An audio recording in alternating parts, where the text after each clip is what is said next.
Court نے اس وقت جو گستاخان رسول کو رہائی دینے کا منصوبہ بنا رکھا ہے، آپ دیکھیں کہ کس قدر یہ دھاندلی کی جا رہی ہے۔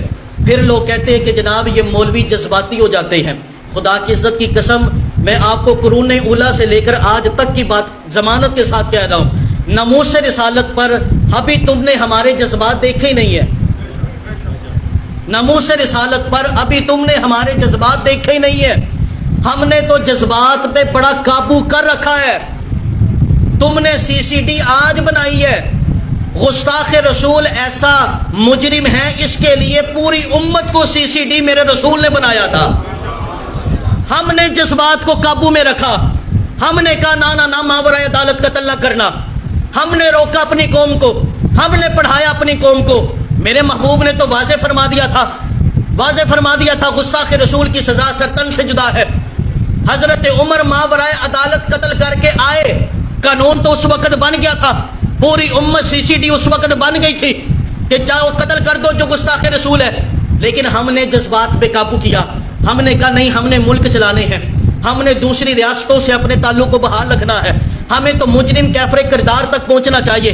ہم نے اپنے جذبات کو قابو کرتے ہوئے ہم نے اپنی قوم کو یہی سبق پڑھایا کہ جا کر پہلے ایف آئی آر کٹوانا، ایف آئی آر کٹوا کر مقدمہ چلوانا، مقدمے کی پیروی کرنا، اور جب یہ سارے ثبوت حاضر ہو جائے پھر جناب وہ عدالت کا کام تھا کہ ان کو کیفر کردار تک پہنچایا جائے۔ ہم نے تو وہاں بھی اپنے جذبات کو قابو میں رکھا، نہیں تو ہمارے سامنے ہمارے نبی کی توہین کی جائے کون سا امتی ہے جو خاموش کھڑا رہے؟ یہ جذبات میں قابو نہیں تو اور کیا ہے؟ اب اور حکمران ہم سے کیا چاہتے ہیں؟ اب عدلیہ اور ہم سے کیا چاہتی ہے؟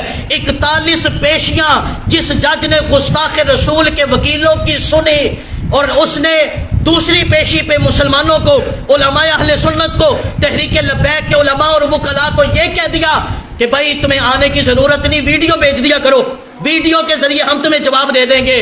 میں کہتا ہوں پھر جج صاحب آ رہی ہے ویڈیو، بولو ذرا گج کے، تصویر میری بنے گی آپ کی نہیں، اور بولو محبت سے، اور بولو محبت سے۔ میں نے نا اسی طرح طوبہ مسجد میں تقریر کی، میرا ایک نمازی آ گیا، نمازی مجھے آ کے نا 4-5 کارڈ اس نے مجھے دیے، کہا جی میرا پتر بھی وکیل ہے، میرا بھتیجا بھی وکیل ہے، اے میرا بھرا بھی وکیل ہے، میرا فلاں بھی وکیل ہے۔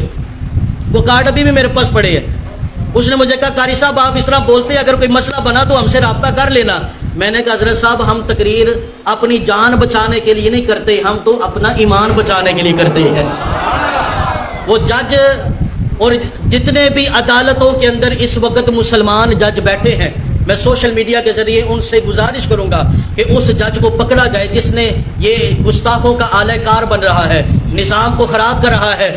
گستاخ رسول کی سزا کو معطل کرنا اسی طرح ہے جیسے پاکستان کی بنیاد کو ہلانا ہے، پاکستان کی عمارت کو ڈھانا ہے۔ گستاخ رسول پر کبھی بھی امت کمپرومائز نہیں کر سکتی۔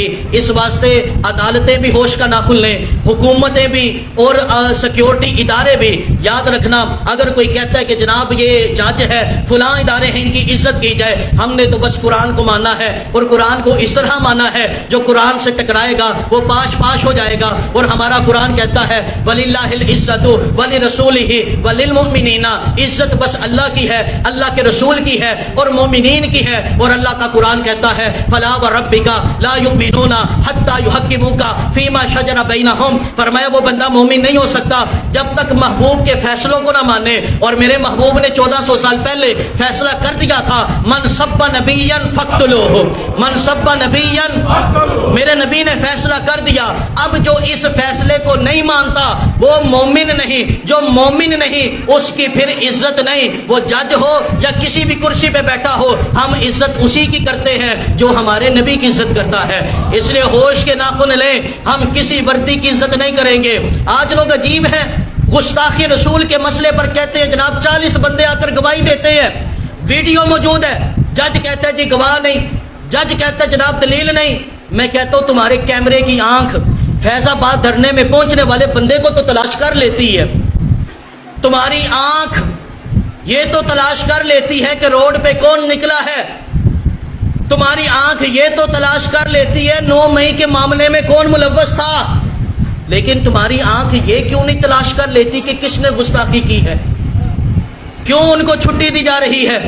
لہٰذا یہ بات یاد رکھی جائے، کہ ناموس رسالت پر، ختم نبوت پر کسی قسم کا ہم کمپرومائز نہیں کریں گے۔ عدالت ہوش کا ناخن لے، ادارے سوچ و فکر کرے، پاکستان کو توڑنے کی بات نہ کرے، پاکستان کو جوڑنے کی بات کرے۔ جس قدر عذاب آ رہے ہیں، جس قدر مصیبتیں ٹوٹ رہی ہیں، ابھی کوئی اور مصیبت کے آنے کا انتظار ہے ہمیں کیا؟ ہمیں چاہیے کہ رسول پاک کی عزت پر ڈٹ کر کھڑے ہو جائے۔ یہی درس کربلا ہے، یہی امام حسین کا مشن ہے۔ ایک نعرہ لگائیں، پھر انشاءاللہ